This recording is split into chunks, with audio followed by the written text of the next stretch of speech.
हाँ जी, नमस्कार। एक बार फिर से आप सभी का बहुत बहुत स्वागत है परिपूर्णता क्लासेस के एक और नई कक्षा में। आज की इस कक्षा का अपना टॉपिक रहने वाला है सिटीजन चार्टर एंड विभिन्न विधिक अधिकार। अच्छा, क्या है सिटीजन चार्ट? बात करते हैं अपन सिटीजन चार्ट की। तो सरकार के द्वारा आम नागरिकों के अधिकारों के लिए जारी दस्तावेज होता है, नागरिक अधिकार पत्र कहलाता है। क्या कहलाता है? नागरिक अधिकार पत्र कहलाते हैं। सरकार के द्वारा जब आम नागरिकों के अधिकारों के लिए जारी जो दस्तावेज होता है उसे नागरिक अधिकार आपके पत्र कहते हैं।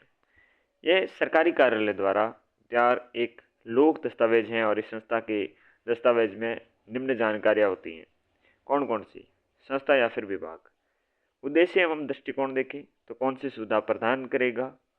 सेवा एवं कार्य विभाजन में देखें जैसे कि आपके कमरा नंबर की जानकारी होगी, प्रक्रिया होगी, आपकी संस्था की नागरिकों से अपेक्षा होगी, प्रतिबद्धता हो गई, समय सीमा हो गई, शिकायत आपके निवारण तंत्र हो गया, और सेवाओं के लाभ उठाने के लिए विभिन्न आपकी विधियों के प्रचार करना, सारी चीज़ें इसके अंतर्गत शामिल होती हैं संस्था या विभागों में। ठीक है, नोट में देखिएगा, ये एक आदर्शनात्मक अवधारणा है और साथ में ये एक संस्था प्रकार आपके एक प्रकार की नैतिक बाध्यता है और सरकार द्वारा अपेक्षा की प्रत्येक संस्था आपके सिटीजन चार्टर का अनुसरण करे। ठीक है ना? तो सरकार द्वारा अपेक्षा की प्रत्येक संस्था है ये सिटीजन चार्टर का क्या है? अनुसरण करे। नागरिक अधिकार पत्र का विकास कैसे होता है? इस अवधारणा की शुरुआत होती है ब्रिटेन से। ब्रिटेन के प्रधानमंत्री जॉन मेजर के द्वारा 1991 में आपकी की जाती है। ब्रिटिश आपके प्रधानमंत्री है। ब्रिटेन के प्रधानमंत्री जॉन मेजर ने 1991 में आपके इस अवधारणा की शुरुआत करते हैं। जॉन मेजर जो अधिकारी अच्छा कार्य करेगा उसे आपके पुरस्कृत किया जाएगा चार्टर मार्क स्कीम के तहत। तो जॉन मेजर जो अधिकारी अच्छा काम करेगा उसे आपके पुरस्कृत किया जाएगा, जो आपके चार्टर मार्क स्कीम है उसके तहत ये बात कहते हैं। भारत में शुरुआत कब होती है फिर? भारत में नागरिक अधिकार पत्र की शुरुआत होती है आपके सर्वप्रथम प्रयास करते हैं आपके एच डी सॉरी इनके द्वारा स्थापित आपके कॉमन कोज नामक आपके एनजीओ द्वारा एक आंदोलन से की गई थी। भारत में आपके नागरिक अधिकार पत्र की शुरुआत सर्वप्रथम जो प्रयास है ये आपके एच डी सॉरी के द्वारा स्थापित कॉमन कोज है नामक एक एनजीओ है उसके द्वारा एक आंदोलन से की गई थी। 1996 में भारत में मुख्य सचिवों के सम्मेलन में सर्वप्रथम नागरिक अधिकार पत्र पर आपकी चर्चा हुई और 9 सूत्री आपके कार्य योजना तैयार की गई। 1997 में मुख्यमंत्री के आपके जो सम्मेलन में नागरिक अधिकार पत्र को लागू करने का निर्णय लिया गया। अध्यक्ष थे इसके इंद्र कुमार आपके गुजरात। सर्वप्रथम खाद्य और नागरिक आपूर्ति मंत्रालय द्वारा नागरिक अधिकार पत्र की शुरुआत की गई। राजस्थान में शुरुआत के बारे में बात करें तो राजस्थान में 1998 में खाद्य एवं आपके नागरिक आपूर्ति विभाग से तत्कालीन मुख्यमंत्री श्री अशोक गहलोत जी ने इस समय आपके शुरू की गई। 2011 में आपके नागरिक जो अधिकार और आपके शिकायत निवारण विधेयक है 2011 में संसद में प्रस्तुत किया गया, परंतु आपके पारित नहीं हो पाया था। तो 2011 में आपके नागरिक अधिकार जो शिकायत एवं निवारण अधिनियम है जो आपके 2011 में संसद के में प्रस्तुत किया गया, परंतु क्या था? पारित नहीं होता। अतः नागरिक अधिकार आपके न्यायालय में वाद योग्य नहीं है। नागरिक अधिकार पत्र की महत्ता क्या है, क्यों यह आवश्यक बनता है? तो देखिएगा, आम नागरिकों के स्वयं के अधिकारों के प्रति जागरूकता में वृद्धि होती है। इससे लोगों में सेवा प्राप्ति हेतु आपके जागरूकता का प्रसार होता है। प्रशासनिक पारदर्शिता में वृद्धि होती है। इससे प्रशासनिक जो भ्रष्टाचार है ये भ्रष्टाचार में कमी होती है। गुणवत्तापूर्वक प्रशासन में आपकी सुनिश्चित करता है और आपके साथ में उत्तरदायी सरकार की स्थापना करता है। सभी स्तर की सेवाएं हेतु आपकी स्पष्ट लक्ष्य निर्धारित करता है। जितने भी आपके स्तर हैं वहाँ पर सेवाओं हेतु स्पष्ट लक्ष्य निर्धारित होंगे। उनके साथ में आपके गुणात्मक और आपके समयबद्ध सेवा प्रदायगी में सहायता मिलेगी। नागरिकोन्मुखी जो शासन है उसकी स्थापना करता है। लोक सेवकों की आपकी जवाबदेही में वृद्धि करता है। जन शिकायतों के निवारण पर आपके प्रभावी माध्यम है। तो जन मतलब लोगों की आपकी जो शिकायतें हैं उनके निवारण का जो प्रभावी माध्यम ये रहने वाला है। लोक सेवकों की जवाबदेहिता में ये वृद्धि करता है। और नागरिकोन्मुखी शासन की स्थापना करता है, ठीक है ना। और गुणात्मक और समयबद्ध सेवा में आपके प्रदायगी सहायक होगा, और सरकारी योजनाओं में जन भागीदारी इससे बढ़ेगी, और सार्वजनिक सेवाओं की जो गुणवत्ता में सुधार होगा। सारी चीज़ें आपके जनता की भलाई में देखने को मिलती है नागरिक अधिकार पत्र की महत्ता से। यहाँ पर आपके प्रशासन है, इसमें पारदर्शिता, भ्रष्टाचार में कमी और गुणवत्तापूर्ण प्रशासन आपको देखने को मिल रहा है। कुछ उत्तरदायित्व सरकार की स्थापित हो रहे हैं इससे। तो ये मामला है भाई सिटीजन चार्टर की, जिसमें सरकार के द्वारा आम नागरिकों के अधिकारों के लिए जारी दस्तावेज नागरिक अधिकार पत्र कहलाता है, ठीक है ना। जो आम नागरिक हैं, आम नागरिक उन जनता के लिए अधिकारों के लिए एक दस्तावेज नागरिक अधिकार पत्र के नाम से होता है, उससे जारी किया जाता है। ये सरकारी कार्यालय द्वारा तैयार एक आपके लोक दस्तावेज हैं, जो संस्था के आपके लोक दस्तावेज के निम्न जानकारी होगी। इस संस्था के आपके लोक दस्तावेज में निम्न जानकारी होगी, जिसमें आपकी संस्था या विभाग की उद्देश्य और दृष्टिकोण, कौन सी सुविधा प्रदान करेगी, वो सेवा कार्य विभाजन, अब जैसे कमरा नंबर की जानकारी हो गई, ठीक है ना। मतलब एक उदाहरण है ये, तो सेवा और कार्य विभाजन हो जाएगा। उसकी प्रक्रिया क्या होगी, संस्था के नागरिकों की अपेक्षा क्या होगी, प्रतिबद्धता क्या होगी, समय सीमा क्या होगी, शिकायत निवारण तंत्र कैसा रहेगा, सेवा का लाभ उठाने के लिए विभिन्न विधियों का प्रचार करना कैसे किया जाए, सारी चीज़ें इसके अंतर्गत रहती हैं। ये एक आपकी आदर्शनात्मक अवधारणा हमने देखी। सरकार की अपेक्षाओं के प्रत्येक संस्था आपके सिटीजन चार्टर का अनुसरण करे, ये जरूरी हो, ये होगा तो आपके जितने भी नागरिकों के लिए अच्छा ही है। और साथ में संस्था एक प्रकार की नैतिक बाध्यता बनती है इससे। और नागरिक अधिकार पत्र का विकास हमने देखा, जिसमें ये अवधारणा थी। ये अवधारणा ब्रिटेन के प्रधानमंत्री जॉन मेजर के द्वारा 1991 में आपके लाई जाती है। जॉन मेजर ने, जो अधिकारी अच्छा कार्य करेगा उसे पुरस्कृत किया जाएगा, ये चार्टर मार्क स्कीम में भी कहा जाता है। भारत में ये आपकी एक सर्वप्रथम प्रयास HD शौरी ने स्थापित कॉमन कोज में, जो एक NGO है, उसके द्वारा एक आंदोलन में की गई। 1996 में भारत में मुख्य जो सचिवों का सम्मेलन होता है नई दिल्ली में, सर्वप्रथम नागरिक अधिकार पत्र पर चर्चा होती है। 9 सूत्री आपकी कार्य योजना तैयार की गई। फिर 1997 में मुख्यमंत्रियों के सम्मेलन में नागरिक अधिकार पत्र को आपके लागू करने का निर्णय लिया जाता है, और जिसके आपके अध्यक्ष रहते हैं इंद्र कुमार गुजराल। और सर्वप्रथम खाद्य और नागरिक आपूर्ति मंत्रालय द्वारा नागरिक अधिकार पत्र की आपकी शुरुआत की जाती है, ठीक है ना। राजस्थान में शुरुआत हमने देखी 1998 में। खाद्य और नागरिक आपूर्ति विभाग से तत्कालीन मुख्यमंत्री अशोक गहलोत के समय शुरू हुई। 2011 में नागरिक अधिकार और शिकायत निवारण विधेयक 2011 लाया गया, लेकिन संसद में प्रस्तुत हुआ परंतु पारित नहीं हुआ। अतः नागरिक अधिकार आपकी क्या न्यायालय में वादी योग्य नहीं है। 2004 में प्रशासनिक सुधार और आपके लोक शिकायत विभाग ने, फिर हमने देख लिया इसके पत्र की महत्ता देखी। उसके बाद अपन बात करते हैं अब 2004 के प्रशासनिक सुधार एवं लोक शिकायत विभाग ने आदर्श नागरिक घोषणा पत्र के मार्गदर्शन सिद्धांत बताए, जिनमें आपके शामिल हैं 2004 हैं। इस 2004 में आपके प्रशासनिक सुधार और आपके लोक शिकायत विभाग ने आदर्श नागरिक आपके घोषणा पत्र के मार्गदर्शन सिद्धांत बताए। 2004 में क्या किया, प्रशासनिक सुधार और लोक शिकायत विभाग ने आदर्श नागरिक घोषणा पत्र के मार्गदर्शन सिद्धांत बताए, जिसमें शामिल है संगठन के उद्देश्य और मिशन के स्टेटमेंट होने चाहिए। साथ में संगठन द्वारा आपको प्रदान की जाने वाली जो सेवाओं के नामों का वितरण होना चाहिए। तीसरी बात, आपके संगठन के जुड़े जो ग्राहक समूहों का विवरण होना चाहिए कि किस प्रकार के आपके संगठन से जुड़े ग्राहक हैं। जन आपके निकाय निवारण तंत्र का आपके विवरण होना चाहिए। जन शिकायत निवारण तंत्र का आपके विवरण होना चाहिए। साथ ही में संगठन द्वारा आपके संपादित कार्यों का विवरण होना चाहिए, और सेवाओं की उपलब्ध कराने की समय अवधि होनी चाहिए, उसका विवरण होना चाहिए। लोक आपके अभिलेख की अपेक्षा, ये क्या है, लोक अभिलेख की अपेक्षा, ग्राहकों से अपेक्षा की जाती है यहाँ पर सेवाओं के लाभ उठाने की विभिन्न विधियों के प्रचारित करना।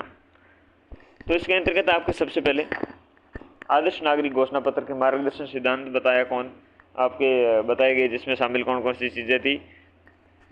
तो उसमें संगठन के उद्देश्य थे, मिशन थे, जो स्टेटमेंट थी, संगठन के द्वारा प्रदान की जाए जो सेवाएं थी उनका नाम विवरण था, संगठन से जुड़े जो ग्राहक समूह है उनका विवरण था, जन शिकायत निवारण तंत्र था कि कैसे उनकी आपके शिकायतें हैं उनका निवारण किया जाएगा, संगठन के द्वारा आपके संपादन कार्यों का वितरण, कि संगठन है किस प्रकार के कार्य को संपादित करेगा, किस प्रकार से करेगा, सेवाओं की उपलब्ध कराने की समावधि, किस समावधि में ये सेवाएं उपलब्ध करवाई जाएगी, लोक अभिलेख की अपेक्षा की जाएगी कि आपके ग्राहकों की अपेक्षाएं, ठीक है ना। तो लोक अभिलेख है उनकी अपेक्षाएं, और साथ में आपके सेवाओं का लाभ उठाने के लिए हेतु विभिन्न विधियों को प्रचारित करना कि कैसे आप इन सेवाओं के लाभ उठा सकते हैं, उन विधियों को प्रचारित करना। समझ में आने बात। फिर हम बात करते हैं नागरिक अधिकार पत्र की विशेषताएं। तो नागरिक अधिकार पत्र पर आपकी सेवाओं की गुणवत्ता को लेकर नागरिकों के प्रति आपके प्रति प्रतिबद्ध रहेंगे। और साथ में नागरिक अधिकार पत्र अपनी प्रतिबद्धता की पूर्ति हेतु आपके संगठन के नागरिकों से अपेक्षा सम्मिलित हैं। नागरिक अधिकार पत्र कानून बाध्यकारी नहीं है, जिस कारण ये आपके न्यायालय में वाद योग्य नहीं है। तो पहली चीज़, अधिकार पत्र जो है आपके नागरिक अधिकार पत्र है, सेवाओं की गुणवत्ता है, उसको लेकर आपके नागरिकों के प्रति प्रतिबद्ध होगी। तो सेवाओं की गुणवत्ता बढ़ेगी। इससे नागरिक अधिकार पत्र अपने प्रतिबद्धता की पूर्ति हेतु आपके संगठन के नागरिकों से अपेक्षाएं सम्मिलित हैं। तो संगठन की नागरिकों से अपेक्षाएं सम्मिलित है, जो अपेक्षाएं उस पर प्रतिबद्धता रहेगी। और तीसरी बात, ये बाध्यकारी नहीं है क्योंकि इस पर कोई कानून नहीं है।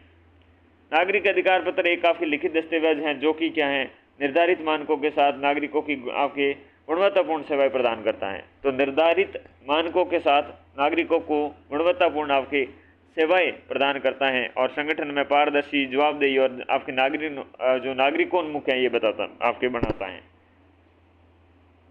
तो क्या गुणवत्तापूर्ण सेवाएं उपलब्ध कराने के लिए बहुत जरूरी है अपनी चीज़, संगठन है उसको पारदर्शी बनाने, जवाबदेही रखने के लिए और साथ में नागरिकोन्मुख बनाने के लिए बहुत इंपॉर्टेंट है। नागरिक अधिकार पत्र में शामिल हैं संगठन की अपनी सेवाओं के मानक हैं, सेवाओं का एक आपकी भेदभाव रहित पहुंच है और साथ में शिकायत निवारण और शिष्टाचार आदि के संबंध में नागरिकों के प्रति आपकी प्रतिबद्धता है। संगठन अपनी सूचनाएं हैं, पसंद है, परामर्श हैं, ये सारी नागरिक अधिकार पत्र में शामिल हैं। जिनकी संगठन की अपनी सेवाओं के मानक हैं कि किन मानकों के आधार पर संगठन अपनी सेवाएं देता है। संगठन अपनी सूचनाएं और जो पसंद हैं, परामर्श हैं, सारी चीज़ें उसमें शामिल करता है। सेवाओं का भेदभाव रहित पहुंच किस प्रकार से सुनिश्चित हो सके, शिकायत निवारण और आपके शिष्टाचार आदि के संबंध में अपने नागरिकों के प्रति प्रतिबद्धता दी गई जाती है। नीति निर्माण एक अनौपचारिक आपके माध्यम है और एक औपचारिक माध्यम है। जो कि औपचारिक सरकारी अंग होता है, अनौपचारिक आपके गैर सरकारी अंग होता है। तो नीति निर्माण में आपके गैर सरकारी अंग में हम बात करें तो जैसे कि राजनीतिक दल होते हैं, व्यावसायिक सभाएं होती हैं और आपके दबाव समूह होते हैं, नागरिक होते हैं और मीडिया होते हैं। ये आपके गैर सरकारी अंग होते हैं जो कि अनौपचारिक रूप से माध्यम बनते हैं आपके किसी के नीति निर्माण में। औपचारिक में अगर हम बात करें, न्यायपालिका हैं, कार्यपालिकाएं हैं, न्यायपालिकाएं हैं, विधायिका हो गई एक, तो न्यायपालिका हो गई, कार्यपालिका हो गई, सिविल सेवक हो गए आपके, संसदीय मंत्रिमंडल हो गए, नीति आयोग हो गया, राष्ट्रीय विकास परिषद और मंत्रणा निकाय हो गया। तो सारे जो आपके संवैधानिक तंत्र हैं वो आपके इसके अंतर्गत शामिल होंगे औपचारिक माध्यम में। देखो, सिटीजन आपके जो चार्टर के 6 सिद्धांतों पर काम करता है। पहली बात, आपके जो उपभोक्ता हैं उसकी अपेक्षा से संबंधित रहेगा, ठीक है ना। उपभोक्ता की जो अपेक्षाएं होती हैं उसके आधार पर आपके सिटीजन चार्टर बनता है।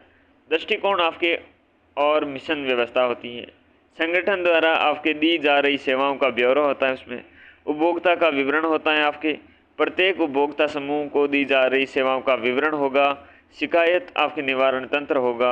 यानी कि आपके ये प्रमुख रूप से इस सिटीजन चार्टर के 6 सिद्धांत होंगे। उपभोक्ताओं की अपेक्षा पे उतरे, दृष्टिकोण और मिशन व्यवस्था हो, संगठन के द्वारा आपके दी जा रही सेवाओं का ब्यौरा हो, उपभोक्ता का विवरण हो, प्रत्येक उपभोक्ता समूह को दी जा रही सेवाओं का विवरण हो, शिकायत निवारण तंत्र हो उसमें।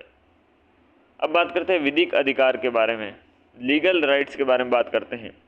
पहले हमने बात कर ली अपने कौन सी, पहले हमने बात कर दी सिटीजन चार्टर की। अब हम बात करते हैं सिटीजन चार्टर के बाद विधिक अधिकार के बारे में। ऐसे अधिकार जो विधि द्वारा संरक्षित, मान्यता प्राप्त, विधि द्वारा आपके परिवर्तनीय होते हैं, उन्हें कानून द्वारा आपके लागू करवाए जाते हैं। विधिक अधिकारों का स्रोत आपके संविधान, अधिनियम और विभिन्न आपके न्यायिक निर्णय होते हैं, ये बन जाते हैं आपके। कर्तव्य से आबद्ध व्यक्ति द्वारा किसी व्यक्ति के आपके विधिक अधिकारों के उल्लंघन पर क्षतिपूर्ति या फिर दंड का प्रावधान है। कर्तव्य से आबद्ध व्यक्ति जो कर्तव्य से अगर आपके बद्धा नहीं रखता है, हटता है, तो उसके लिए व्यक्ति द्वारा किसी व्यक्ति के विधिक अधिकारों के उल्लंघन पर तो क्या है, उसके लिए क्षतिपूर्ति या फिर दंड का प्रावधान रहता है।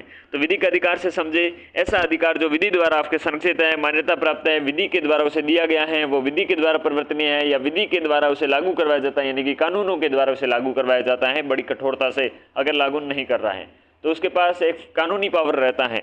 विधि अधिकारों का स्रोत होता है संविधान हो जाए, चाहे अधिनियम हो जाए, चाहे आपके विभिन्न जो आपके न्यायिक निर्णय होते हैं, उन निर्णयों के माध्यम से आपके ये लागू करवाए जाते हैं। कर्तव्य से आबद्ध व्यक्ति होता है, कर्तव्य से जो हट जाता है, किसी व्यक्ति के विधिक अधिकारों के उल्लंघन पर क्षतिपूर्ति या फिर दंड प्रावधान रहता है। हियरिंग देखें तो आपके हियरिंग में आपके विधिक अधिकार है, विधि द्वारा आपके संरक्षण हित होते हैं।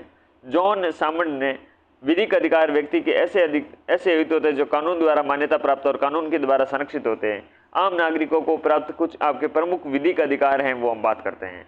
ये राजस्थान की विधानसभा के द्वारा पारित विधिक अधिकार देखते हैं। पहला है राजस्थान लोक सेवाओं के प्रदान आपके की गई जो गारंटी है 2011 में। राजस्थान जन सुनवाई का अधिकार अधिनियम 2012 है। तो राजस्थान की विधानसभा के द्वारा पारित विधिक आपके जो अधिकार देखे तो राजस्थान लोक सेवाओं के प्रदाय गारंटी एक्ट 2011 और राजस्थान जन सुनवाई का अधिकार अधिनियम 2012 है। तो अब जनता को अधिकार होगा किस चीज़ का, जनता को अधिकार होगा आपकी उसको अपनी क्या है जन सुनवाई में कर सके, लोक सेवाओं के प्रदाय जो गारंटी है, लोक सेवाओं में प्रदाय गारंटी, ये सारी चीज़ें उनके पास रहती हैं। ये राजस्थान विधानसभा के द्वारा। संसद के द्वारा पारित विधेयक में देखें तो सूचना का अधिकार अधिनियम, तो जनता के लिए वो यानी कि कानूनी बाध्यकारिता हो रही है इसमें कि आपकी क्या है वो उसको सूचना का अधिकार है, यानी कि उसे सूचना मिलनी चाहिए। राइट टू इंफॉर्मेशन हम देखते हैं वो आपके इसी के अंतर्गत आता है। उपभोक्ता संरक्षण अधिनियम आ गया 1986 जो कि आपके उपभोक्ताओं के बारे में बात करता है। संसद ने आपके संशोधन किया 2019 में। राष्ट्रीय ग्रामीण रोजगार गारंटी अधिनियम 2005, मनरेगा। राष्ट्रीय खाद्य सुरक्षा आपके अधिनियम नफसा ये आपके 2013। अनिवार्य एवं निःशुल्क शिक्षा का अधिनियम आपके 2009। तो ये सारे आपके संसद के द्वारा पारित विधिक अधिकार हैं। तो विधि के द्वारा इन्हें हमें कानून दिए गए हैं। ये अधिकार तो एक आपके नागरिक को मिलते हैं लेकिन इन्हें विधि का संरक्षण भी साथ में प्राप्त है। संविधान के द्वारा प्रदत्त विधिक अधिकार, अनुच्छेद आपके 39A में निःशुल्क विधिक सहायता का अधिकार रहता है और अनुच्छेद 300A में संपत्ति का अधिकार रहता है। संविधान के द्वारा प्रदत्त विधि के अधिकार में 39A जो निःशुल्क विधिक सहायता का अधिकार, संपत्ति का अधिकार 300A में और 326 में आपके मतदान का अधिकार रहता है। अनुच्छेद में मतदान का अधिकार ये कि संविधान के द्वारा प्रदत्त विधि का अधिकार है अपने, ठीक है ना। ये हमने संसद के द्वारा पारित जो विधेयक हैं उन विधि के आपके अधिकार में प्राप्त होते हैं। और यहाँ पर देखिए उपभोक्ता संरक्षण अधिनियम 1986, तो प्रतिस्थापित आपके उपभोक्ता संरक्षण अधिनियम 2019, उपभोक्ता संरक्षण अधिनियम है इसको ये 1986 इसको प्रतिस्थापित किया है उपभोक्ता संरक्षण अधिनियम 2019। संपूर्ण विश्व में आपके 15 मार्च 1963 को सर्वप्रथम संयुक्त राज्य अमेरिका ने उपभोक्ता अधिकार अधिनियम लागू किया गया और 15 मार्च को आपके विश्व उपभोक्ता दिवस के रूप में मनाया जाता है। तो सबसे पहले आपके 15 मार्च 1963 में 15 मार्च 1963 में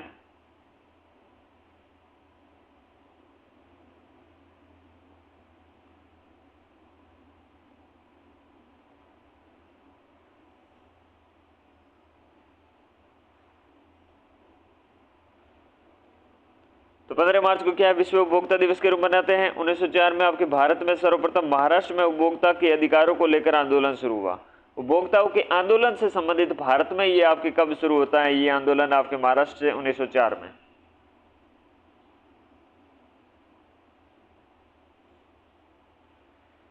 उन्नीस में पहले से चले आ रहे कानूनों यथा आपके MRTP कमीशन और 1969 व नापतोल मानक अधिनियम 1976 को एकीकृत करके संसद के द्वारा उपभोक्ता संरक्षण अधिनियम 1986 पारित किया गया।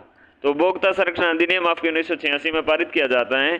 जो पहले से चल रहे अपने दो कानून हैं, यथा कौन कौन से कानून, एक आपका कानून है MRTP कमीशन। MRTP कमीशन है, ये कमीशन 1969 का है। साथ ही में नाप तोल मानक अधिनियम है जो कि 1976 का है।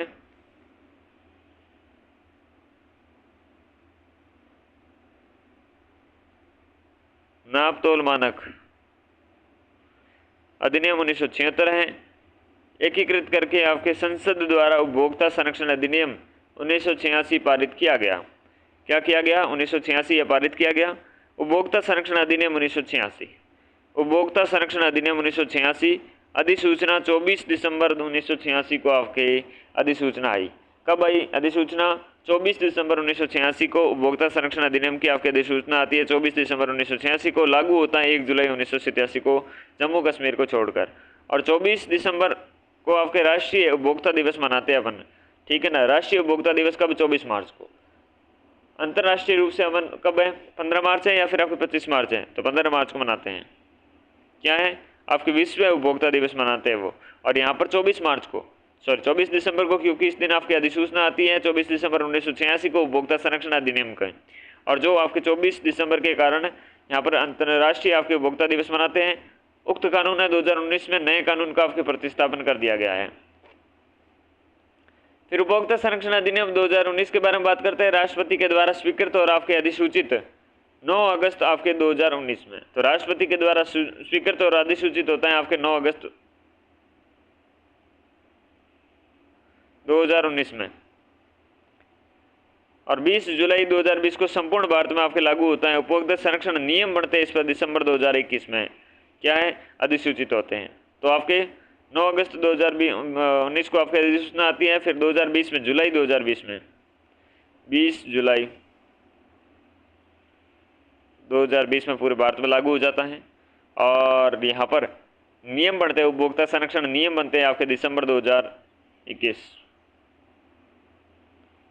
राजस्थान में उपभोक्ता संरक्षण आयोग का गठन होता है, जयपुर में है गठन आयोग का गठन, और होता कब है, 26 मई 1988 में, 26 मई 1988 में उपभोक्ता संरक्षण आयोग का गठन होता है। आपके सर्किट बेंच है, ये जोधपुर में भी है, ये सर्किट बेंच है, ये जोधपुर में भी है। राजस्थान उपभोक्ता संरक्षण नियम 2011 में आपके 7 सितंबर 2011 में लागू। तो उपभोक्ता राजस्थान उपभोक्ता संरक्षण के नियम है, ये भी 2011 में बनते हैं। जैसे उपभोक्ता संरक्षण नियम 2011 में बने थे, वैसे ही इधर भी बनते हैं। 7 सितंबर को लागू हो जाते हैं 2021 में, ठीक है ना। और ये कानून समस्त वस्तुओं, सेवाओं, अनुचित आपके व्यापार व्यवस्था, भ्रामक विज्ञापन आदि पर आपके सभी सार्वजनिक, निजी और सहकारी क्षेत्रों पर लागू होता है। ये कानून क्या है, समस्त जो सेवाएं हैं उन सेवाओं में अनुचित, चाहे व्यापार व्यवहार हो जाए, चाहे भ्रामक विज्ञापन हो जाए आदि पर, और सभी आपके सार्वजनिक, निजी और सहकारी क्षेत्रों पर क्या है, लागू होते हैं। त्रिस्तरीय शिकायत निवारण प्रणाली होती है। यह कानून केंद्र, राज्य और जिला स्तर पर त्रिस्तरीय प्रणाली शिकायत निवारण तंत्र उपलब्ध कराता है। क्या है, त्रिस्तरीय आपके शिकायत निवारण प्रणाली उपलब्ध करवाता है उपभोक्ता के अधिकार धारा 2(9) के अंतर्गत। तो उपभोक्ता के अधिकार 2 और सब 9 के अंतर्गत हैं। 6 प्रकार के अधिकार हैं। सुरक्षा का अधिकार, जीवन एवं संपत्ति के लिए असुरक्षित वस्तुओं व सेवाओं से सुरक्षा। तो 6 प्रकार के अधिकार होते हैं। पहला है सुरक्षा का अधिकार, जीवन व संपत्ति के लिए असुरक्षित वस्तुओं व सेवाओं से सुरक्षा। क्या है, जीवन और संपत्ति के लिए जो असुरक्षित वस्तुएं हैं और सेवाएं हैं उनसे सुरक्षा देना, तो सुरक्षा का अधिकार। दूसरा है सूचना का अधिकार, वस्तुओं और सेवाओं के बारे में गुणवत्ता है, शुद्धता है, तय मानक है, कीमत आदि की सूचना का अधिकार है उन्हें। तीसरी चयन या पहुंच का अधिकार, अलग अलग वस्तुओं और सेवाओं को प्रतियोगी मूल्य पर आपके चयन का अधिकार। तो अलग अलग वस्तुओं और सेवाओं को प्रतियोगी मूल्य पर आपके चयन का अधिकार। सुनवाई का अधिकार, एक आम उपभोक्ता की शिकायत का उपयुक्त आपके मंच के द्वारा सुनवाई हो। 5वां शिकायत निवारण का अधिकार है उसे। और 6ठा है उपभोक्ता शिक्षा और जागरूकता का अधिकार। तो उपभोक्ता शिक्षा और जागरूकता का भी उसे अधिकार है कि उसे उपभोक्ता संबंधित जानकारी मिले, शिक्षा मिले। शिकायत दर्ज करने का तरीका क्या है, एक स्वयं उपस्थित होकर, दूसरा है इलेक्ट्रॉनिक माध्यम से ऑनलाइन दर्ज की जा सकती है। ई दाखिल पोर्टल, ई दाखिल पोर्टल जो ई शिकायत, ई नोटिस, केस दस्तावेज डाउनलोड लिंक, वीडियो कॉन्फ्रेंसिंग, सुनवाई आदि सुविधाएं उपलब्ध करवाता है ई दाखिल पोर्टल। ई दाखिल पोर्टल है जो कि ई शिकायतें हैं, ई नोटिस है, या फिर केस दस्तावेज डाउनलोड लिंक हो जाएगा, या वीडियो कॉन्फ्रेंसिंग सुनवाई हो जाएगी, आदि सुविधाएं आपके उपलब्ध करवाता है। परिवादी या फिर आपके शिकायतकर्ता कौन होगा, धारा 2(5) के अंतर्गत कहा गया है CPA आपके 2019 में। तो देखिएगा, स्वयं उपभोक्ता ही होगा। मान्य प्राप्त आपके NGOs भी हो सकते हैं। उपभोक्ता संरक्षण संबंधी समान हित वाले एक या अधिक उपभोक्ता भी हो सकते हैं। उपभोक्ता की मृत्यु होने पर उसका विधिक उत्तराधिकारी भी बन सकता है कोई। अवयस्क उपभोक्ता है तो उसके माता पिता या फिर विधिक संरक्षक होगा। राज्य या केंद्र सरकार या केंद्रीय उपभोक्ता संरक्षण प्राधिकरण भी हो सकता है। तो यह आपके परिवादी शिकायत करता कौन होगा, ये भी बात डिसाइड की गई है धारा 2(5) के अंतर्गत, ठीक है ना। देखिए, स्वयं उपभोक्ता है, जो माल अपना रहा है वो आपकी शिकायत कर सकता है। तो पहली बात तो शिकायत को उपभोक्ता हो जाए। अगर मान लो वो छोटा है, 18 साल से छोटा है, अवयस्क है, तो आपकी क्या करेगा, उसके माता पिता या फिर विधिक संरक्षक होगा। NGOs क्या कर रही है, तो NGOs भी इसी के काम में लगी हुई है कि सब लोगों को अच्छी क्वालिटी की चीज़ें मिले, उनकी सेवा करने में लगी होती है। तो मान्यता प्राप्त NGOs भी इसके अंतर्गत होगी। तो समान हित वाले एक से अधिक उपभोक्ता भी हो सकते हैं, ठीक है ना। सबका आपके समान रूप से उसमें उपभोग किया जा रहा है, तो वो भी आपके शामिल हो सकते हैं। उपभोक्ता की मृत्यु हो जाए तो विधिक आपके उत्तराधिकारी भी हो सकता है इसके लिए। राज्य या केंद्र सरकार के केंद्रीय उपभोक्ता संरक्षण के प्राधिकरण है, जो ये प्राधिकरण ऐसे काम में लगे हुए हैं, तो वो भी शिकायत करेंगे ना, या फिर वो झुंझुना बजाएंगे।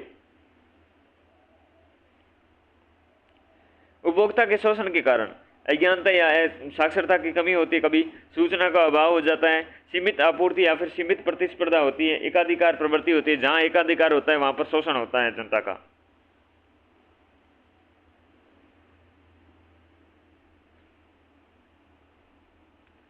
शिकायत करने की देखिए परिवाद या शिकायत, शिकायत करने की अवधि क्या होगी? सामान्यतः 2 वर्ष की अवधि तक ही कर सकते हैं। उचित कारणों के आधार पर 2 वर्ष के बाद भी शिकायत स्वीकृत होगी, ठीक है ना।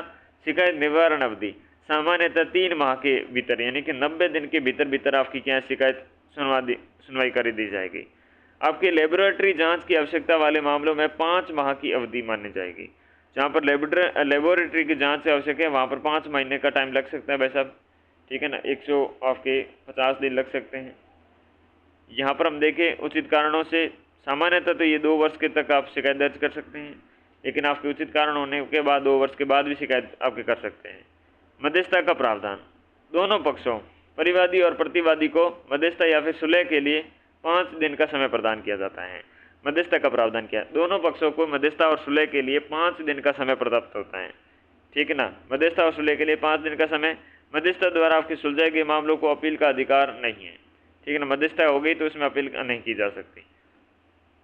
अधिनियम की विशेषता, केंद्रीय उपभोक्ता संरक्षण आपके प्राधिकरण धारा 10(1) आपके CCPA 2019 और विनियमन आपके प्राधिकरण। तो अधिनियम की विशेषताएं हैं केंद्रीय उपभोक्ता संरक्षण प्राधिकरण और आपके विनियमन प्राधिकरण।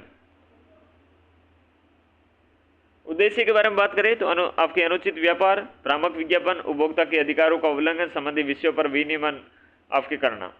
उपभोक्ता अधिकारों का संवर्धन, संरक्षण और प्रवर्तन करना। तो उपभोक्ता के जो अधिकार हैं उनके संवर्धन करना, संरक्षण करना और प्रवर्तन करना है। प्राधिकरण का दंडाधिकार, झूठे और भ्रामक विज्ञापन के विरुद्ध 10 लाख रुपए और जुर्माना है 1 वर्ष का आपके कारावास से कोई भी हो सकता है, ठीक है ना। तो क्या प्राधिकरण का दंडाधिकार में देखें, झूठे और भ्रामक जब आप विज्ञापन जारी करेंगे किसी चीज को लेकर तो आपको 10 लाख रुपए का जुर्माना हो सकता है, 1 वर्ष का सजा हो सकती है। दोबारा अपराध करने पर 50 लाख या फिर 3 वर्ष की आपके जुर्माना हो सकता है, कारावास हो सकती है। 50 लाख जुर्माना या फिर 3 वर्ष की सजा। उपभोक्ता संरक्षण परिषद धारा 3, केंद्रीय, राज्य और जिला स्तर पर आपके इनका गठन किया गया है, जिसका उपभोक्ता संरक्षण परिषद होगा। उद्देश्य इसमें ये है उपभोक्ता अधिकारों के संवर्धन संरक्षण हेतु आपके सरकारों को सलाह प्रदान करना। तो उपभोक्ता अधिकारों के संवर्धन संरक्षण हेतु सरकार को सलाह प्रदान करना। और परिषदें होती है इसमें, परिषदों में आपकी केंद्रीय उपभोक्ता संरक्षण परिषद, केंद्रीय उपभोक्ता संरक्षण परिषद, आपकी केंद्रीय उपभोक्ता संरक्षण परिषद, केंद्रीय संरक्षण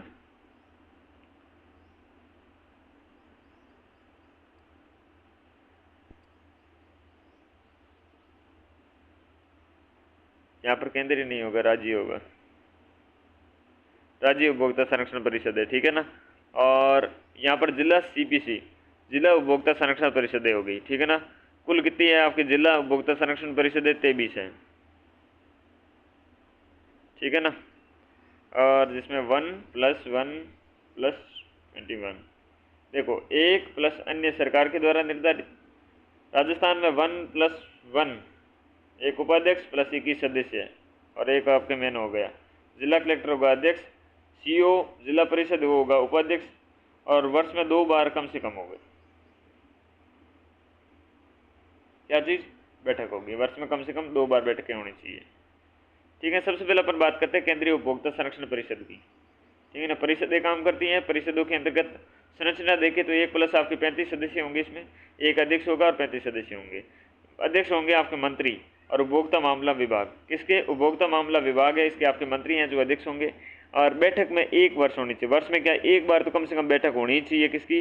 केंद्रीय उपभोक्ता संरक्षण परिषद की। और उपभोक्ता विवाद निवारण की आयोग देखेंगे, 1 मिनट को, इससे पहले अपन ये बात करते हैं राज्य उपभोक्ता के बारे में। तो इसमें सदस्य होते हैं 1+10, एक अध्यक्ष 10 सदस्य। राजस्थान में अभी 1+23 सदस्य हैं। मंत्री वही उपभोक्ता आपके मामले का जो विभाग होगा वही अध्यक्ष होगा इसका, और वर्ष में 2 बार कम से कम बैठक होनी चाहिए, 2 बार इसमें बैठक होनी चाहिए राज्य वाली में। और आपके जिला उपभोक्ता जो परिषद है, जिला उपभोक्ता संरक्षण परिषद में भी आपकी क्या है, वर्ष में 2 बार कम से कम बैठक होनी चाहिए। और जो अध्यक्ष है वो जिला कलेक्टर होगा और उपाध्यक्ष है ये आपके CO होगा जिला परिषद का, ठीक है ना। सदस्य होंगे 1 आपके साथ में प्लस 1 और 21 यानी कि 23 सदस्य होंगे, एक अध्यक्ष, एक उपाध्यक्ष और 21 सदस्य। उपभोक्ता आपके विवाद निवारण की आयोग है, आपके CDRC है, ठीक है ना।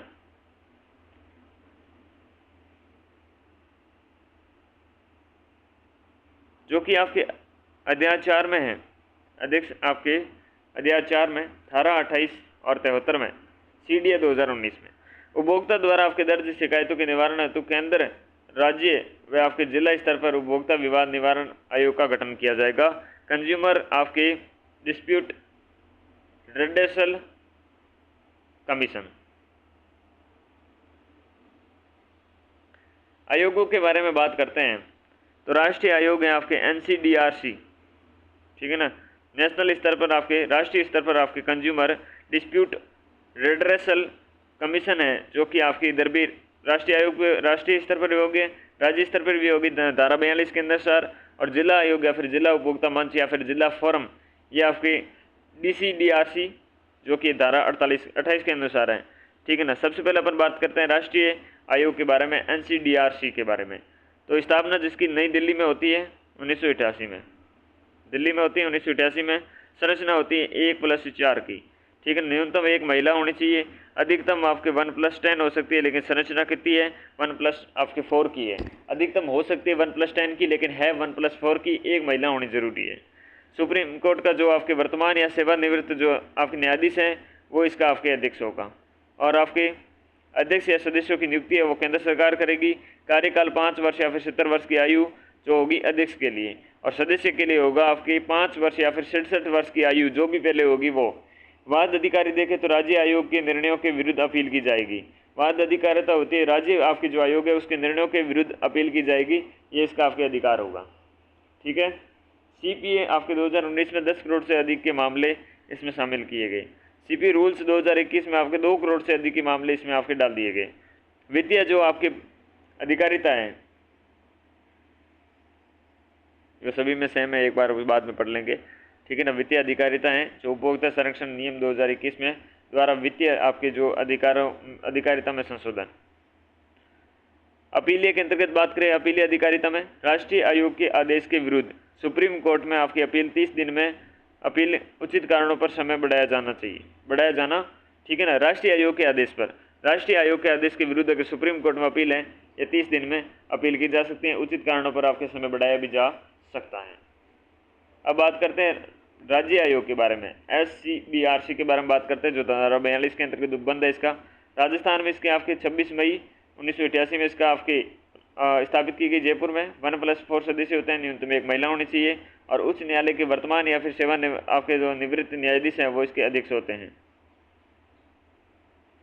राज्य सरकार हैं आपके इसके प्रमुख रूप से नियुक्ति करती हैं, और 5 से 67 वर्ष जो भी हो, 5 या फिर 67 वर्ष जो भी पहले होगा वहाँ तक अध्यक्ष हैं ये और सदस्य हैं, दोनों की आपकी पदावधि रहेगी। जिला मंच के निर्णयों के विरुद्ध आपकी अपील की जा सकती हैं। जिला मंच के विरुद्ध आपके निर्णयों की अपील की जाएगी 1 करोड़ से लेकर 10 करोड़ तक की। बाद में आपके 2021 के नियमों के अनुसार आपके 50 लाख से 2 करोड़ रुपए तक के आपके इसके अंतर्गत शामिल कर दिया गया। 1 करोड़ 10 करोड़ और फिर 50 लाख से आपके 2 करोड़ तक इसके मामला। राज्य आयोग के आदेशों की अपील आपके राष्ट्रीय आयोग की जो अपील है राष्ट्रीय आयोग में 30 दिन में समय बढ़ाया भी जा सकता है। बात करते हैं जिला आयोग या जिला उपभोक्ता मंच या फिर जिला फर्म की, DCDRC धारा 28 के अंतर्गत है इसका उपबंध, और राज्य सरकार के द्वारा प्रत्येक जिले में या एक या अधिक, ठीक है ना, स्थापित की जा सकती हैं। 1+2 का आपके मेंबर्स होंगे और आपके एक न्यूनतम महिला होनी चाहिए। जिला व सेशन कोर्ट के वर्तमान या फिर आपके सेवानिवृत्त न्यायाधीश, यहाँ पर जिला या फिर सेशन कोर्ट है उसके वर्तमान या फिर सेवानिवृत्त न्यायाधीश होंगे, राज्य सरकार के द्वारा नियुक्त होंगे। 5 या फिर 65 वर्ष की आयु जो भी पहले होगी वहाँ पर आपके कार्यकाल रहने वाला है। हमने देखो 5 वर्ष और 70 वर्ष देखा, वो था आपके राष्ट्रीय स्तर पर अध्यक्ष की, और हमने देखा फिर उसके सदस्य की 5 वर्ष या फिर 67 वर्ष जो भी पहले हो वो सदस्य की, और यही हमने देखा 5 वर्ष और 67 वर्ष राज्य के स्तर पर अध्यक्ष और सदस्यों की। लेकिन हमने 5 वर्ष और 65 वर्ष देखा जो भी पहले हो ये आपके जिला स्तर पर। मूल आपके अधिकारिता में वाद स्वीकार होंगे, ठीक है ना, मूल अधिकारिता में वाद स्वीकार होंगे। जो आपके मूल अधिकार हैं उनके वाद हैं वो स्वीकार इसमें होंगे। 1 करोड़ रुपए तक के मामले और फिर 2021 वाले विनियमन में 50 लाख रुपए तक के मामले शामिल किए गए। जिला फर्म के आदेशों की अपील राज्य आयोग में जिला फोरम के आदेशों की अपील है राज्य आयोग में 45 दिन में आपकी की जा सकती है, समय बढ़ाया भी जा सकता है। ओके, तो ये मामला अपने प्रमुख रूप से तीनों चीज़ों का रहेगा, राष्ट्रीय आयोग, राज्य आयोग, आपके जिला आयोग वगैरह का। मध्यस्थता के बारे में बात करें तो इस अधिनियम में वैकल्पिक विवाद निपटान तंत्र की व्यवस्था है।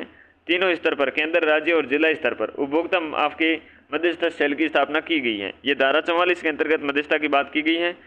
और उद्देश्य देखें तो किसी भी वाद के संबंध में दोनों पक्षधरों के मध्य सुलह या फिर समझौते के प्रयास करना, धन और समय की बचत हो सके, जिससे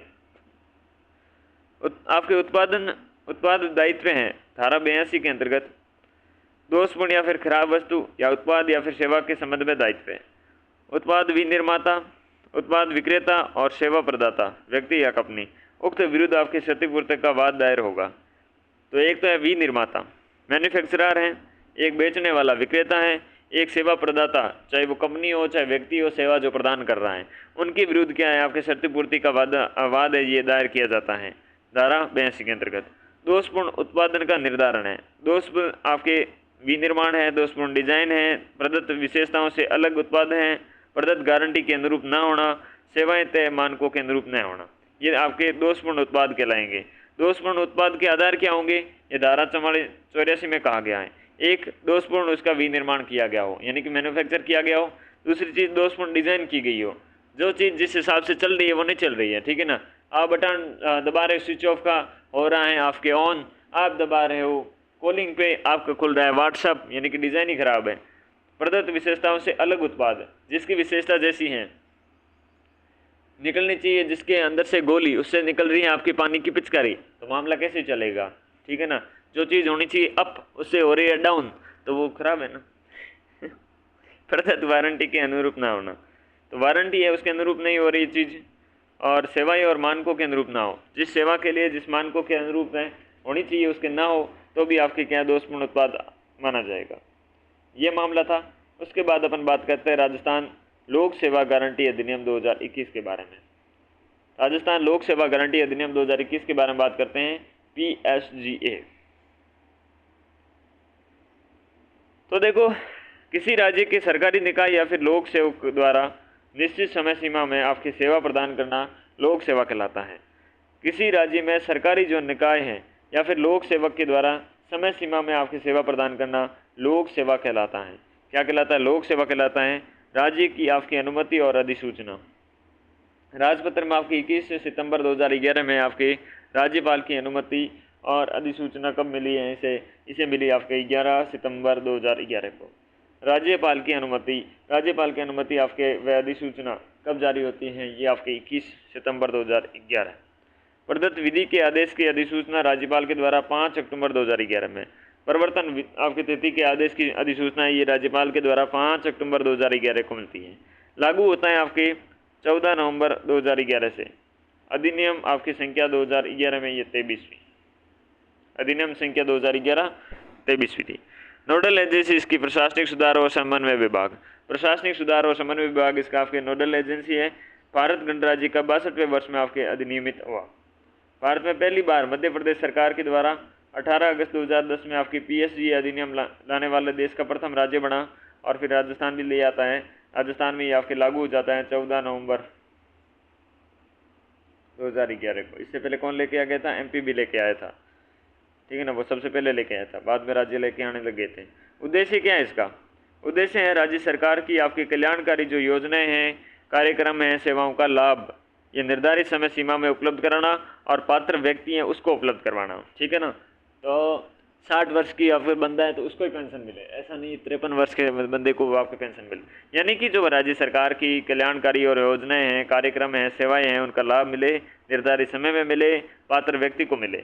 अगली बात, राज्य में आपके पारदर्शी शासन हो, संवेदनशील प्रशासन हो, जवाबदेही शासन हो, यानी कि अकाउंटेबिलिटी होनी चाहिए। अकाउंटेबिलिटी बहुत ज़रूरी है किसी भी चीज़ में। अगर आप पढ़ाई भी कर रहे हो तो आपकी अकाउंटेबिलिटी आप बहुत अच्छे से पढ़े। आपकी पारदर्शी शासन है, संवेदनशील शासन है, ठीक है ना, पारदर्शी होनी चाहिए, ट्रांसपेरेंसी होनी चाहिए एक चीज़ में, आप उसके लिए सेंसिटिव होने चाहिए, भ्रष्टाचार मुक्त शासन प्रदान होना चाहिए, ठीक है ना। सेवा प्राप्ति का कानूनी अधिकार प्रदान कराना, सेवा आपके प्रदायगी में पारदर्शी शिकायत निवारण तंत्र उपलब्ध करवाना और प्रथम अपील और द्वितीय अपील करवाना। तो सेवा प्राप्ति कानूनी अधिकारों का आपके प्रदान करवाना, सेवा की जो प्राप्ति उसको आपके कानूनी अधिकार प्रदान करवाना और साथ में सेवा प्रदायगी में पारदर्शी शिकायत निवारण तंत्र उपलब्ध करवाना, प्रथम अपील आपके व द्वितीय अपील इसमें शामिल रहेगी। प्रावधान और विशेषता देखते हैं। प्रारंभ में 15 विभागों की 108 सेवाएं, वर्तमान में 28 विभागों की 306 सेवाएं इसके अंतर्गत शामिल करी गई है और ये नागरिक अधिकार पत्र का विस्तार है, क्योंकि इस विभाग की सेवाएं आपके निर्धारण समय में उपलब्ध होती हैं। तो ये आपके क्या एक प्रकार का नागरिक अधिकार पत्र का विस्तार ही है, क्योंकि इसमें विभाग की सेवाएं होती हैं, उन सेवाओं का निर्धारित समय में उपलब्ध करवाना। पर तुम पहले तो भाई 15 विभाग की 100 और आपके 8 सेवाएं थी और वर्तमान में 28 विभागों की 306 सेवाएं शामिल कर दी गई। तो बहुत सारी सेवाएं शामिल की गई है, जिसमें अभी संवेदनशीलता होगी, ट्रांसपेरेंसी होगी और आपके साथ में अकाउंटेबिलिटी जिसकी तय होगी। इस कानून के अंतर्गत सभी विभागों और कार्यालयों की सभी सेवाओं के कार्यालयों के बाहर आपके नोटिस बोर्ड पर लिखना होगा। इस कानून के अंतर्गत क्या सभी जो विभाग हैं और कार्यालयों की सभी सेवाओं के कार्यालय के बाहर आपके नोटिस बोर्ड, अब देखते हैं ना, आप नोटिस बोर्ड के बाहर जाते हैं, उसकी आपके जो प्रणाली होती है, कार्य वर्किंग किस प्रकार से होगा, क्या चीज़ें, सारी आपकी जो डिटेल्स होती हैं आपको एक बार बोर्ड पे देखने को मिलती है। ये चीज़ें वहीं से निकल के आती हैं। आपके आवेदन आपके पदाभिहित अधिकारी को सेवा प्रदान करने के लिए आवेदन करेगा, जिसमें सेवा प्रदायगी की समय सीमा आपके लिखी होगी और आवेदन हेतु आपकी कोई फीस नहीं होनी, फीस संदेह नहीं होगी। अपीलीय प्रावधान के अंतर्गत बात करते हैं। इसके अंतर्गत अपीलीय प्रावधान के अंतर्गत बात करें तो अपने आवेदक अपने कार्य से संबंधित सभी दस्तावेज कार्यालय में जमा कराएंगे। संबंधित अधिकारी और अधिकारी द्वारा प्राधिकृत व्यक्ति आवेदक को एक अवधि या रसीद देगा, जिस पर कार्य निर्धारित अवधि लिखी होगी कि कब तक आपका काम हो जाएगा। ठीक है। प्रथम अपील, यदि विभागीय अधिकारी आवेदक नामंजूर कर देता है, तय समय सीमा से सेवा प्रदान नहीं करता है, तो आवेदक 30 दिन के भीतर आपके प्रथम अपील अधिकारी को शिकायत करेगा। प्रथम अपील अधिकारी को आपके शिकायत करेगा और शिकायत के लिए कोई शुल्क देय नहीं होगी। अपील शिकायतकर्ता का पूरा नाम होगा, उसका पता होगा और संपूर्ण जो जानकारी होनी चाहिए। प्रथम अपील अधिकारी शिकायत का निवारण 21 दिन के भीतर करेगा। द्वितीय अपील, यदि आवेदक प्रथम अपील अधिकारी के निर्णय से संतुष्ट नहीं है या प्रथम अपील अधिकारी शिकायत को नामंजूर कर देता है, तो 60 दिन के भीतर आपके द्वितीय अपील अधिकारी को अपील करी जाएगी। द्वितीय अपील अधिकारी को शिकायत आपके निस्तारण के समय सीमा का उल्लेख नहीं है। द्वितीय अपील अधिकारी है, ये शिकायत का निस्तारण कब करेगा उसका कोई उल्लेख नहीं है, लेकिन प्रथम वाले का है, प्रथम वाला 21 दिन के भीतर कर देगा। ठीक है। दंड या फिर जुर्माने का प्रावधान धारा 7 के अंतर्गत करके रखा है। द्वितीय अपील अधिकारी संबंधित विभाग के अधिकारी या फिर प्रथम अपील अधिकारी के दोषी पाए जाने पर आपके दंड लगाया जा सकता है। तो द्वितीय अपील अधिकारी संबंधित आपके विभाग के अधिकारी हैं या फिर प्रथम अपील अधिकारी के दोषी होने पर आपके देखिएगा निर्धारित समय सीमा पर आपकी सेवा नहीं देने पर 250 रुपये से लेकर 5000 रुपये तक जुर्माना लगाया जा सकता है। सेवा की मनाही करने पर, आवेदन नामंजूर करने पर 500 रुपये से 5000 तक जुर्माना लगाया जा सकता है। ठीक है। यदि संबंधित अधिकारी के विरुद्ध शिकायत सही पाई जाती है और तो अपील अधिकारी सक्षम आपके जो प्राधिकारी को इसके विरुद्ध अनुशासनात्मक या फिर दंडात्मक कार्यवाही करने हेतु अनुशंसा कर सकते हैं। तो जो सक्षम प्राधिकारी होगा ये आपके इसके विरुद्ध अनुशासनात्मक या फिर दंडात्मक कार्यवाही करने के लिए अनुशंसा भी कर सकता है। प्रथम और द्वितीय अपील अधिकारी की सिविल प्रक्रिया संहिता 1908 के तहत कार्यवाही करने की शक्ति और अधिकार प्राप्त होता है। किसी भी सरकारी दस्तावेज को मंगवा सकता है, शपथ पत्र पर बयान लेना, लोक सेवक के समन जारी करना, संबंधित लोक सेवक की आपकी गवाही हेतु बुलाना, सारे काम प्रथम और द्वितीय अपील अधिकारी कर सकते हैं। द्वितीय अपील अधिकारी के विरुद्ध प्रथम अपील अधिकारी या फिर लोक सेवक राज्य सरकार द्वारा निर्धारित प्राधिकरण या फिर अपील अधिकारी को अपील कर सकते हैं। द्वितीय अपील अधिकारी के विरुद्ध हैं प्रथम अपील अधिकारी या फिर लोक सेवक राज्य सरकार द्वारा निर्धारित प्राधिकरण या फिर अपील अधिकारी को आपकी अपील करी जा सकती है। राजस्थान लोक सेवा गारंटी कानून के अंतर्गत द्वितीय अपील सेवा प्राप्त करने की अंतिम अथवा शीर्षस्थ अपील है। द्वितीय अपील सेवा प्राप्त करने की क्या है, दूसरी अपील ये आपके अंतिम और शीर्षस्थ अपील है। द्वितीय अपील द्वितीय अपील या प्राधिकारी के समक्ष प्रस्तुत की जाती है। इस कानून के अंतर्गत आपके न्यायालय के हस्तक्षेप में वर्जित किया गया है। इस कानून में जो न्यायालय का हस्तक्षेप है इसका क्या है, इसको वर्जित किया गया है। महत्व देखिए इसका, RGDPS एक्ट 2011 के अपने बात करते हैं महत्व की। विधि के आपके जो अधिकार हैं, विधि के अधिकार प्रदान कराता है, विधि का आपके अधिकार प्रदान कराता है इससे, और प्रशासन की पारदर्शिता और विश्वसनीयता में वृद्धि होती है। नागरिकों को जागरूकता, इस जागरूकता में साफ वृद्धि होती है। लापर आपके जो लाल फीताशाही एवं आपके लेट लतीफ़ी कम होती है, इससे प्रशासन को सरल और आपके ग्राहकोन्मुखी एवं संवेदनशील बनाता है। इनसे आपके जन शिकायत को प्रभावी एवं आपके समयबद्ध समाधान सुनिश्चित कराता है। भ्रष्टाचार की कमी होती है, समयबद्ध सेवा प्राप्त होती है, समयबद्ध सेवा के साथ में सुशासन और आपकी अवधारणा प्लस सशक्त साकार होता है, और साथ ही में आपके जवाबदेही अकाउंटेबिलिटी में आपकी क्या है वृद्धि होती है, इंक्रीज होती है। इसकी कमियां भी है, जागरूकता की कमी है, जटिल इसमें शब्दावली है, जटिल शब्दावली के कारण आम लोग इससे आपके वंचित रह जाते हैं। प्रथम और द्वितीय अपील अधिकारी एक ही पदासीन समान विभाग में होते हैं और जुर्माना अत्यधिक कम है। प्रथम अपील अधिकारी द्वारा 21 दिन में अपील की निस्तारण इस डिजिटल युग में देरी का प्रतीक है कि आज के ज़माने में 21 दिन लगाने पड़ रहे हैं। व्यापकता का अभाव है, केवल 28 विभाग है और 306 सेवाएं हैं। पहले तो और भी कम थी, फिर भी अब तो ठीक है, लेकिन ये भी कम है भाई साहब। और प्रथम और द्वितीय अपील अधिकारी के रिक्त पद हैं और अपील प्राधिकारियों द्वारा की गई सिफारिशों की गंभीरतापूर्वक नहीं लिया जाता है। न्यायालय के क्षेत्राधिकार पर रोक है, शिकायतों पर तत्काल का समाधान नहीं होता है। ये सारी इसकी कमियां हैं। कानून को प्रभावी बनाने के लिए आप सुझाव या फिर उपाय दें तो ग्रामीण स्तर पर आपकी व्यापक प्रचार प्रसार किया जाना चाहिए। मीडिया, सिनेमा, IFC विज्ञापन के द्वारा कानूनी शब्दावली की स्थानीय भाषा में बदला जाए। अपील जो आपकी अपील के लिए अलग विभाग या न्यायाधिकरण के बनाया जाना चाहिए। प्रथम अपील अधिकारी को 1 सप्ताह के समय के आपके आवेदन पर सेवा प्रदान की जानी चाहिए। सभी विभागों को इसके दायरे और विभाग व सेवाओं को संख्या में वृद्धि की जानी चाहिए। तत्काल रिक्त पद भरे जाने चाहिए। न्यायालय को आपके सीमित हस्तक्षेप की अनुमति मिलनी चाहिए। जुर्माने की राशि में आपके वृद्धि की जानी चाहिए। ये मामला ऐड हो तो और आपके सशक्तिकरण हो सकती है। अब हम बात करते हैं अगले अपने चौथे की, जो राजस्थान सुनवाई का अधिकार अधिनियम है 2012, इसके बारे में बात करते हैं। अच्छा, सुनवाई का अधिकार है अधिनियम किसी सरकारी नीति या कार्यक्रम, लोक सेवा या लोक सेवा के विरुद्ध की गई शिकायत की सुनवाई का अधिकार राजस्थान आपकी सुनवाई का अधिकार अधिनियम कहलाता है। क्या चीज है कि किसी सरकारी नीति, राज्यपाल की अनुमति, देखिएगा किसी भी सरकारी नीति है, कार्यक्रम है, लोक सेवा है अथवा लोक सेवा के विरुद्ध आपकी की गई शिकायत की सुनवाई का अधिकार राजस्थान सुनवाई का अधिकार अधिनियम कहलाता है। राज्यपाल की अनुमति कब मिलती है?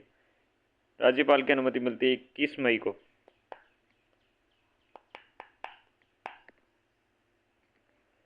21 मई को, ठीक है, 21 मई 2012 को राज्यपाल की अनुमति मिलती है। और जो राजपत्र का प्रकाशन होता है वो 22 मई को जाता है, जस्ट एक दिन बाद हो जाता है। और लागू होता है वो 1 अगस्त 2012 को, संपूर्ण राजस्थान में लागू होता है, ठीक है ना। और 2012 का अधिनियम है और संख्या है इसकी 22।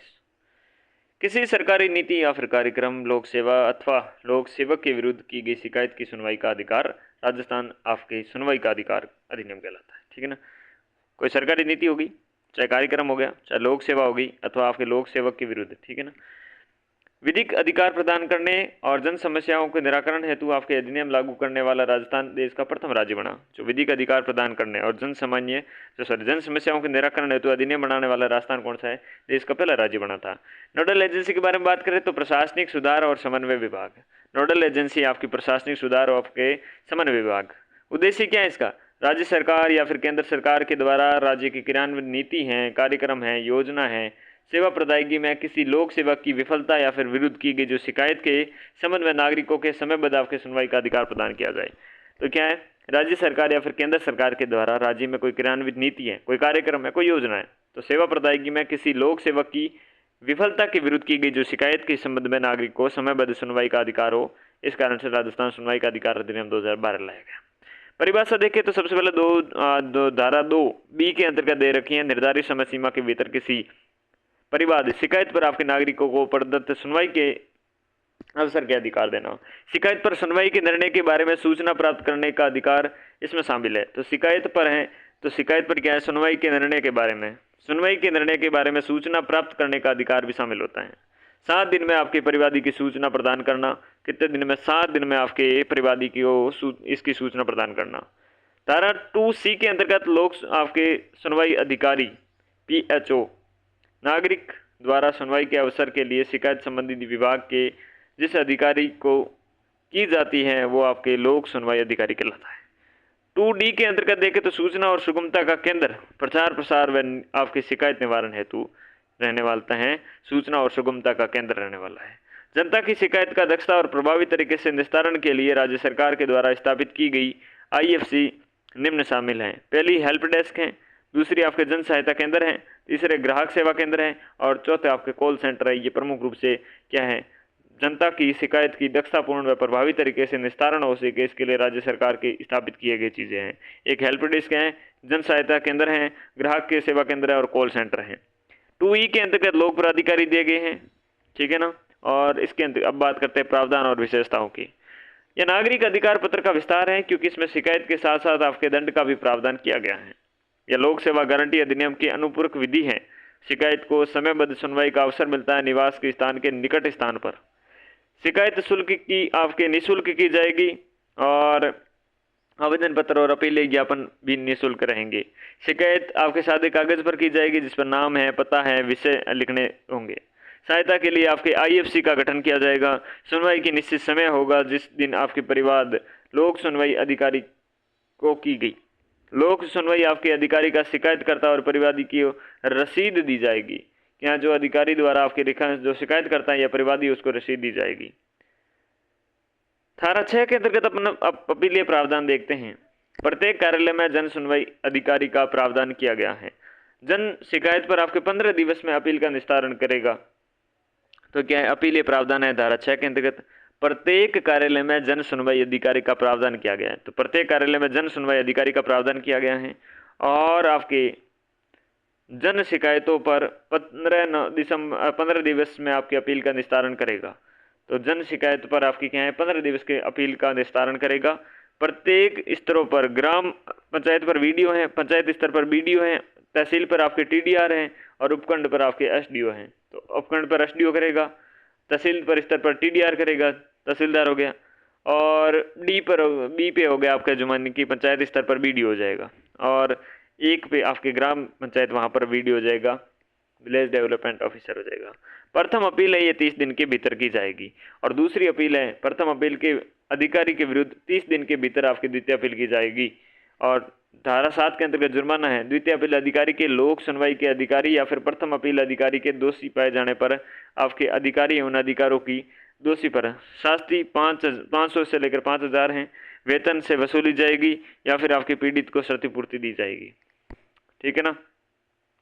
अनुशासनात्मक आपकी कार्यवाही की सिफारिश है, ये आपके सर्विल रूल्स के तहत की जाएगी। अनुशासनात्मक कार्यवाही की सिफारिश, एक तो सस्ती तो दी गई अलग से, जुर्माना वो अलग से, और अनुशासनात्मक कार्यवाही वो अलग से।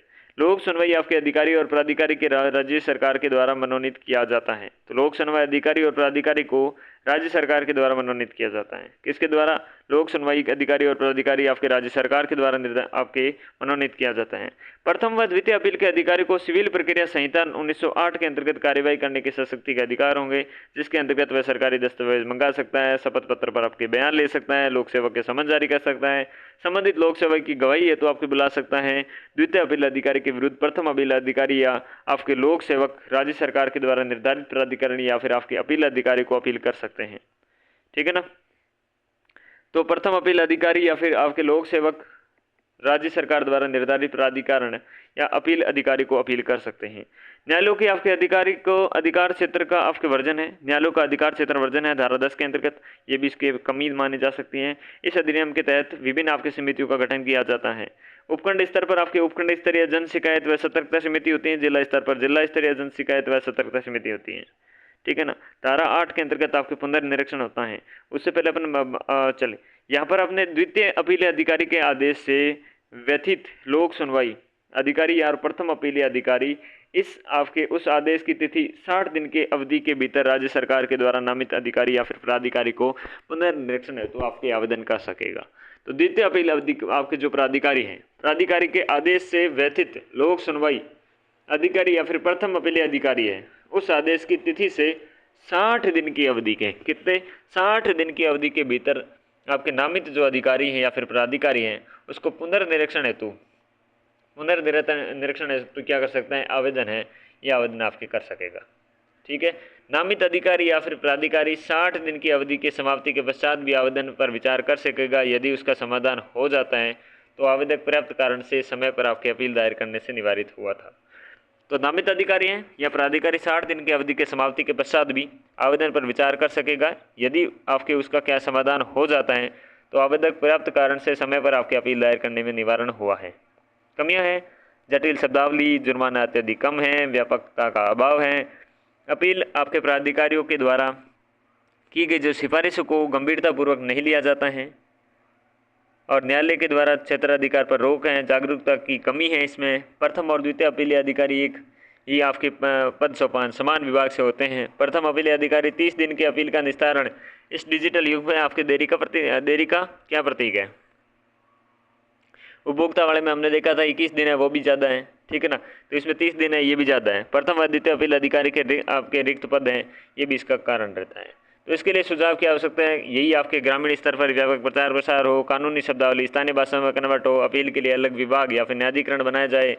प्रथम अपील के लिए 1 सप्ताह के भीतर आवेदन पर सेवा प्रदान की जानी चाहिए। सभी विभागों के उसके दायरे और विभाग व सेवाओं की संख्या में वृद्धि की जानी चाहिए। तत्कालीन आपके रिक्त पद पर आपकी क्या है भरे जाएं। न्यायालय की सीमित हस्तक्षेप की अनुमति और जुर्माने की राशि में वृद्धि की जानी चाहिए। ये चीज़ वापस इसमें शामिल होती है, ठीक है ना। तो हम देख रहे हैं राजस्थान सुनवाई का अधिकार अधिनियम, जो कि 21 मई 2012 को अपने राज्यपाल की अनुमति मिलती है, 22 मई 2012 को प्रकाशित होता है। और प्रकाशित होने के बाद अपने बात करें साहब, तो 1 अगस्त 2012 को संपूर्ण राजस्थान में ये लागू हो जाता है। आपके विधिक अधिकार प्रदान करने, जन समस्याओं का निराकरण हेतु और इसके हेतु अधिनियम लागू करने का राजस्थान पहला राज्य बनता है। नोडल एजेंसी इसके हमने देखी जो प्रशासनिक और आपके सुधार समन्वय है। उद्देश्य हमने देखे राज्य सरकार केंद्र सरकार के द्वारा राज्य की जो क्रियान्वित नीति है, कार्यक्रम है, योजना के क्या है, सेवा प्रदान में किसी भी लोक सेवा की विफलता के विरुद्ध आपकी की गई शिकायत के संबंध में नागरिक को समयबद्ध आपके सुनवाई का अधिकार, ठीक है ना। फिर हमने परिभाषाएं देखी, उसके बाद में लोक सुनवाई का अधिकारी देखा, फिर सूचना का सुगमता केंद्र देखा, फिर IFC के आपके निम्न शामिल हैं कौन कौन से, वो देखे हेल्प डेस्क है, जन सहायता केंद्र है, ग्राहक सेवा केंद्र है और आपके कॉल सेंटर हैं। फिर प्रमुख प्रावधान है, ये प्रावधान हमने देखे। नागरिक अधिकार पत्र पर विस्तार, जिसमें आपकी शिकायतों के साथ साथ दंड का भी प्रावधान, आपके लोक सेवा के जो गारंटी अधिनियम अनुपूरक विधि हैं, समयबद्ध सुनवाई का अवसर, निःशुल्क की जाएगी, शिकायत सादे कागज पर होगी, आपके IFC का गठन, आपकी सुनवाई निश्चित समय सीमा पर होगी, लोक सुनवाई अधिकारी का शिकायतकर्ता या परिवादी की रसीद दी जाएगी, ये चीज़ें हमने देखी। अपील के प्रावधान हमने देखे। फिर अपील के प्रावधान में प्रत्येक कार्यालय में आपके जन सुनवाई अधिकारी का प्रावधान किया गया है। और फिर आपकी क्या जन शिकायत पर 15 दिवस में आपकी अपील का निस्तारण करेगा।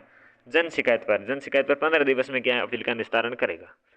विभिन्न स्तरों पर, जैसे कि हमने देखा, ग्राम पंचायत पर वीडियो है, पंचायत पर BDO है, तहसील पर TDR है, उपखंड पर SDO है। प्रथम अपील 30 दिन के भीतर की जाएगी। प्रथम अपील 30 दिन के भीतर। प्रथम अपील अगर आपके अधिकारी के विरुद्ध 30 दिन के भीतर द्वितीय अपील अधिकारी को अपील की जा सकती है, ठीक है ना। फिर हमने जुर्माना देखा, जो कि आपके 500 से लेकर 5000 रुपये और अनुशासनात्मक कार्य सिफारिश है, ठीक है ना। तो आपकी क्या है, प्रत्येक कार्यालय में जन सुनवाई अधिकारी का प्रावधान है, जो 15 दिवस में आपकी अपील का निस्तारण करेगा। कितने दिन में? 15 दिन में निस्तारण करेगा। बात यह है मामला, ठीक है। फिर हमने पुनर्निरीक्षण देखा, जो कि आपके द्वितीय अपील अधिकारी के आदेश से व्यक्ति लोक सुनवाई अधिकारी, प्रथम अपील अधिकारी इस आपके आदेश की तिथि से 60 दिन की अवधि के भीतर राज्य सरकार के द्वारा नामित अधिकारी को पुनर्निरीक्षण हेतु आवेदन कर सकेगा, ठीक है। अब बात करते हैं, राजस्थान सरकार ने राजस्व से भिन्न मामलों के लिए पंचायत स्तर पर निम्नलिखित को अधिकारी के रूप में आपके अधिसूचित किया है। तो राजस्व मामले से संबंधित जन सुनवाई का अधिकार है पटवारी को पंचायत स्तर पर। प्रथम अपील होती है तहसीलदार के पास, द्वितीय अपील होती है आपके उपखंड जन शिकायत या सतर्कता समिति के पास। भाई गैर राजस्व मामले हैं वो आपके ग्राम विकास अधिकारी के पास जाते हैं, जन सुनवाई अधिकार होता है। और खंड आपकी फिर प्रथम अपील होती है खंड विकास अधिकारी के पास। और तीसरी होती है आपके द्वितीय अपील होती है आपकी उपखंड जन शिकायत व आपके सतर्कता समिति को, ठीक। ये मामला रहने वाला है। अंतर देखिए, आपके PSGA 2011 और आपके RTHA 2012 में अंतर क्या है। पहली बात, यहाँ पर अंतर के रूप में लागू हुआ था आपके PSGA आपके लागू 2011 होता है 14 नवंबर को 2011 को, और वहीं पर आपके RTHA हैं जो 1 अगस्त 2012 को आपके लागू होता है। नागरिकों के समयबद्ध रूप से सेवाओं की प्रदायगी हैं आपके PSGA 2011, वहीं RTHA हैं जो आपके नागरिकों द्वारा लोक सेवकों के विरुद्ध की गई शिकायतों को आपके समयबद्ध रूप से सुनवाई का अवसर देता है। वो क्या था, आपके समयबद्ध रूप से सेवाएं की प्रदायगी थी। अब PSGA आपकी क्या है, प्रत्येक विभाग में पदाविहित अधिकारियों की नियुक्ति है, और यहाँ पर आपके प्रत्येक विभाग में लोक सुनवाई के अधिकारी PHO की नियुक्ति होती है। तो वहाँ पर प्रत्येक विभाग में क्या होती है, पदाविहित अधिकारी की नियुक्ति होती है। और यहाँ पर आपके RTHA में लोक सुनवाई अधिकारी की नियुक्ति होती है। वहाँ पर आपके PSGA में 2 स्तरीय तंत्र होता है। 30 दिन में प्रथम आपके अपील अधिकारी को अपील की जाती है, 21 दिन में आपके निस्तारण होता है, 60 दिन में द्वितीय अपील अधिकारी को आपकी अपील होती है। वहीं ये मामला आपके RTHA है जो आपके त्रिस्तरीय तंत्र होता है, PHO है, 15 दिन में आपकी सुनवाई होती है। ठीक है ना, 15 दिन में सुनवाई होती है और 30 दिन में प्रथम अपील अधिकारी को अपील होती है, 30 दिन में आपकी द्वितीय अपील अधिकारी को होती है। तो उसमें क्या है, आपके 2 स्तर था, इसमें 3 स्तर है। पहले उसमें 30 दिन में प्रथम अपील अधिकारी को अपील की जाती थी, इसमें भी 30 दिन में प्रथम अपील अधिकारी को की जा रही है। वहाँ पर 60 दिन में द्वितीय अपील अधिकारी को अपील थी, यहाँ पर 30 दिन में द्वितीय अपील अधिकारी को अपील है। ठीक है ना, वहाँ पर आपके निस्तारण है 21 दिन में, यहाँ पर 15 दिन में सुनवाई हो रही है। अपील के आपके द्वितीय अपील के लिए 60 दिन, वहाँ द्वितीय अपील के लिए 30 दिन। वहाँ पर जुर्माना था आपके 250 से 500 तक और 500 से 5000 तक, 2 प्रकार के जुर्माने थे। इसमें आपके RTHA में आपके एक ही प्रकार का जुर्माना है, वो है 5500 से लेकर 5000 रुपये तक का। समस्याएं क्या है, दोनों आपके अधिनियम नागरिक अधिकार पत्र का विस्तार है। सॉरी, समानता ही क्या चीज़ है, दोनों जो आपके अधिनियम है नागरिक अधिकार पत्र सिटीजन चार्टर का ही विस्तार है। दोनों आपके अधिनियम प्रशासनिक सुधार और समन्वय विभाग द्वारा लागू है। दोनों अधिनियम क्या है, प्रशासनिक सुधार और समन्वय विभाग के द्वारा लागू है। दोनों में क्या, प्रथम अपील 30 दिन में होती है। दोनों में जुर्मानों के प्रावधान है। आम जनता के अधिकारों के लिए कानूनी बाध्यता है। आम जनता के अधिकारों के लिए क्या है, कानूनी बाध्यता है। तो ये सारी चीज़ें अपने किसके अंतर्गत रही, ये चीज़ें हमने पढ़ी। ये हैं आपके पूरा का पूरा मामला, बहुत ही विस्तृत तरीके से पढ़ा है। इस क्लास को आप 1 से 2 बार देखेंगे तो आपका मामला पूरा क्लियर हो जाएगा। सिटीजन चार्टर एंड विभिन्न जो आपके विधिक अधिकार हैं वो इसके अंतर्गत रहे थे। सबसे पहले हमने सिटीजन चार्टर पढ़ा, उसके अंतर्गत बहुत सी बातें हमने देखी। उसके बाद अपने विधिक अधिकार देखे, जिसमें हमने विभिन्न आपके अधिनियम के बारे में बात करी। और उसके बाद में हमने स्टार्ट कर दिया था अपना राजस्थान लोक सेवा गारंटी अधिनियम 2011 देखा। और लोक सेवा गारंटी अधिनियम के बाद अपन ने बात करी भाई राजस्थान आपके सुनवाई का अधिकार देखा। ठीक है ना, सुनवाई का अधिकार देखा। ये मामला था, हमने बहुत ही बेहतरीन तरीके से इस टॉपिक को कंप्लीट कर लिया है। उम्मीद करता हूँ एग्जाम के पॉइंट ऑफ व्यू से बहुत ही बेहतरीन तरीके से आपके काम आए। चले, इस कक्षा में बस इतना ही, मिलते हैं अगली कक्षा में, तब तक के लिए नमस्कार।